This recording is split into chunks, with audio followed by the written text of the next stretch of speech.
discusión a un plano que no nos va a llevar a la resolución. Por supuesto que tenemos que atender a las jóvenes parejas y a las madres solas, jóvenes que tienen que atender a sus hijos, pero también tenemos que discutir lo otro, porque no hay solución de ese problema sin esto otro que está aquí. No sé si es suficiente para... Omar, para ir combinando.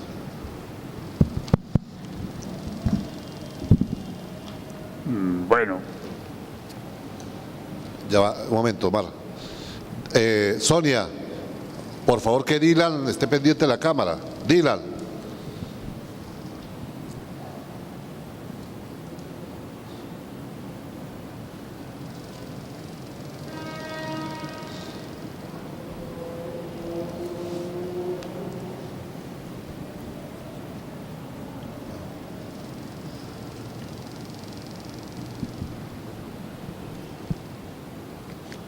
Ya, Omar, disculpa.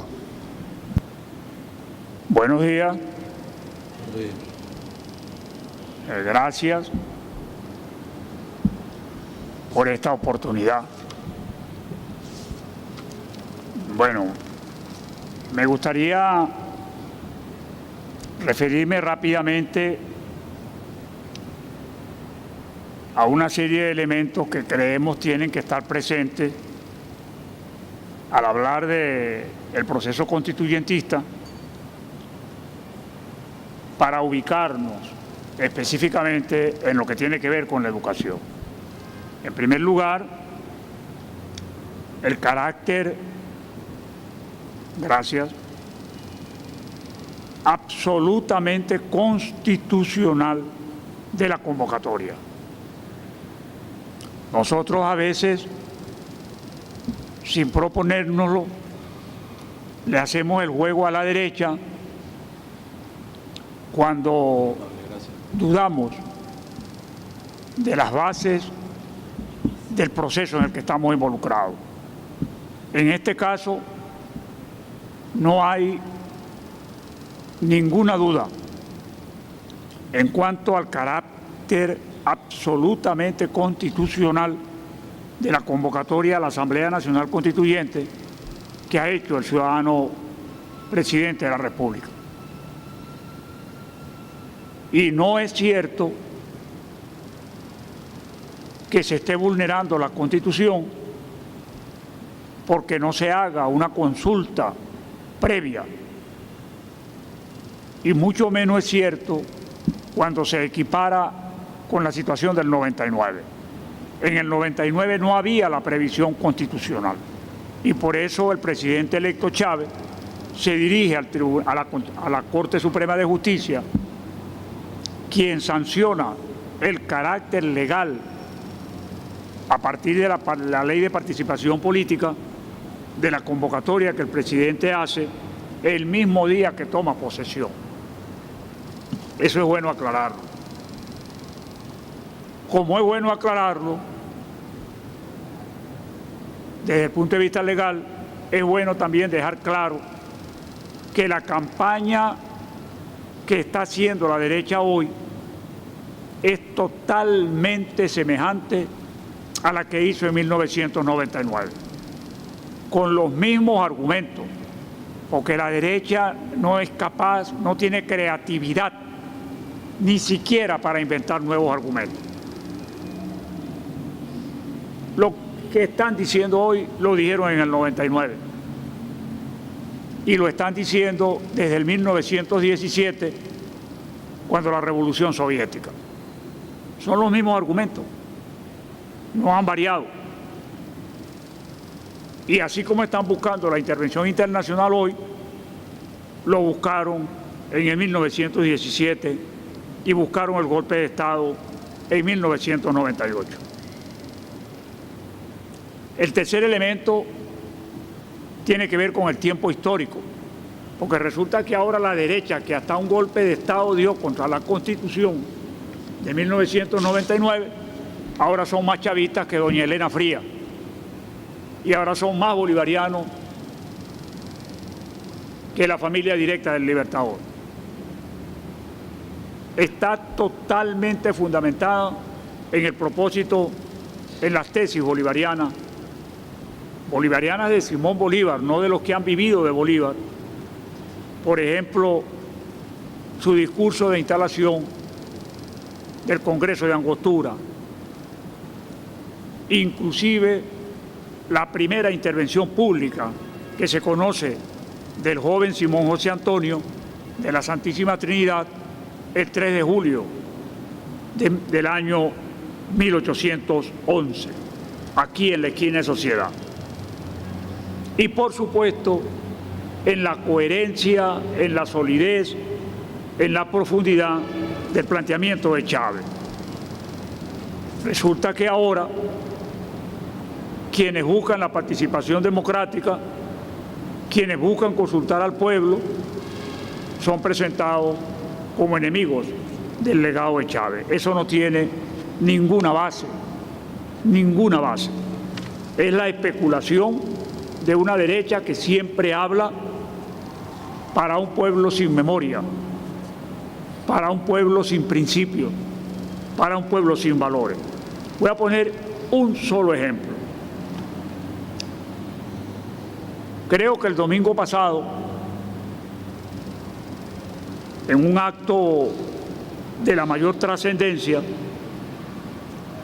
el presidente de la República anunció que la cota de la represa de Guri había rebasado las previsiones, es decir, que los falsos meteorólogos que anunciaron la sequía de la represa Simón Bolívar fracasaron.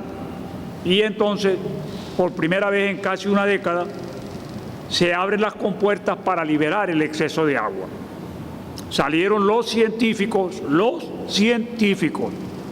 de la derecha a decir que eso era un absurdo y que se estaba desperdiciando el agua, y lo dijeron así, y está en los medios de la derecha, que esa agua que se estaba desperdiciando en Guri se podía enviar a los embalses de Macagua y de Tacoma para reutilizarla. Lo único que les voy a pedir a ustedes es que vean un mapa de Guayana y que vean el río Caroní, y para que se den cuenta simplemente que las represas de Tacoma y de Macagua están aguas abajo de Guri, que Guri está a 80 kilómetros de la desembocadura del Caroní en el Orinoco, que Tacoma está a unos 30 kilómetros de la desembocadura del Caroní en el Orinoco, y que Macagua está prácticamente en Puerto Ordaz, donde el Caroní se cae en el Orinoco y durante un largo trecho se ven las dos aguas. Es decir, hablan para ignorantes y son miembros de la Academia de Ciencias del Hábitat y de la Ingeniería, y son ingenieros hidráulicos y son ingenieros eléctricos. Ese ejemplo nada más. Pudiera poner otro, pero tengo que pedirle permiso a las damas. Ustedes deben haber visto lo que ocurrió en el Pedagógico de Maracay. Eso es para otro debate. Las damas estas que vienen mandándolo a trabajar a uno, que como que no conocen de historia de Venezuela, no saben que aquí hubo un señor llamado José Gregorio Monaga que le dio la libertad a los esclavos negros. Ellas no han leído esa parte de la historia y lo llaman a uno a medianoche para decirle que tiene que estar el otro día aquí en un foro. Y yo, usted sabe que yo lo quiero mucho, y con eso, igual que mis nietas, quiebran toda resistencia. Entonces, con el perdón de estas damas, ustedes deben haber visto, creo que ayer, que las estudiantes, si es que son estudiantes, no quiero hablar de eso porque conozco bien el Pedagógico de Maracay, pero ese es otro problema, ese es para otro foro, que las estudiantes, entre comillas, del Pedagógico de Maracay habían sido vejadas, y aunque no las despojaron de su ropa íntima, sí buscaron introducirle objetos de violación. Yo no sé cómo fue eso, No reconozco, porque ni Adán, porque Eva no tenía ropa interior. No sé cómo es eso. Pero ese ejemplo del Guri está en un informe de la Academia de Ciencias y del Hábitat, del Hábitat y de la Ingeniería. Hablan para un pueblo ignorante, porque ellos son ignorantes. De manera que nosotros tenemos que tener mucha convicción, y soy de los que creo que estamos mejor preparados que ellos para el debate como tal. El cuarto elemento que me gustaría señalar tiene que ver con lo que llamamos las intervinientes. Las intervinientes son los elementos que buscan presionar, que buscan participar en una pelea que no es de ellos. Entonces, por ejemplo, la medida humanitaria, que puede compartirse o no compartirse, ese es otro problema, que se tomó para amanecer el domingo. Entonces, ellos dicen que se debió a la presión internacional. Y uno se pregunta, ¿cuál presión internacional? ¿Cuál presión internacional? ¿Cuál es el que va a presionar? ¿Y en base a qué? ¿En base a qué? ¿El de Colombia? Bueno, vean lo que pasó en el departamento del Chocó y en Buenaventura, donde le pedían al presidente de Colombia que cumpliera lo que había prometido en la campaña electoral. ¿Y cuál fue la respuesta? Militarizar, y él está hablando de que está preocupado por los derechos humanos en Venezuela. El de Argentina, que pide que se liberen los presos políticos, pero si hay una diputada que no ha habido poder en la tierra que lo haya hecho a ellos respetar las decisiones judiciales para que se restituya a esa diputada a su rango de diputada, se le respeten sus derechos y se ponga en libertad. Para no hablar de que la Argentina, en lo que va de gestión de este señor, la pobreza ha crecido en un orden de un 30%. Y habla de que en Venezuela hay una crisis humanitaria. El de Brasil, que en Japón creían que su apellido era, que su nombre era Fora, porque entrevistaron a unos japoneses. No, porque el presidente Fora. No, él no se llama Fora. Ah, bueno, como yo en todos lados veo Fora Temer, yo pensaba que era su apellido, su nombre.